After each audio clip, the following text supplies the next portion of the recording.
Subscribe کریں ہمارے channel کو اور بیل آئیکن کو کلک کریں تاکہ ہماری ہر نئی آنے والی ویڈیوز آپ تک بآسانی پہنچ سکے۔ بسم اللہ الرحمن الرحیم۔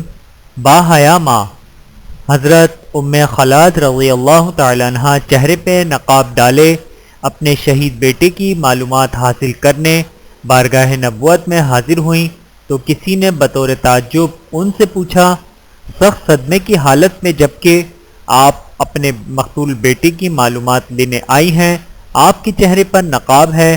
وہ فرمانے لگیں، مجھ سے میرا بیٹا چلا گیا لیکن حیا تو نہیں گئی۔ بحوالہ سنن ابی داؤد حدیث نمبر 2490۔ اللہ تعالی ہم سب کو عمل کرنے کی توفیق عطا فرمائے، آمین ثم آمین۔ ویڈیو دیکھنے کا بہت شکریہ۔ مزید ویڈیوز دیکھنے کے لیے ہمارے چینل کو سبسکرائب کریں۔ اگر ویڈیو پسند آئے تو لائک کریں۔ اچھی بات کو دوسروں تک پہنچانا صدقہ جاریہ ہے۔ جزاکم اللہ خیرا کثیرا۔ اپنا اور اپنے پیاروں کا بہت زیادہ خیال رکھیے گا اور مجھے دعاؤں میں یاد رکھیے گا۔ Take care. اللہ حافظ۔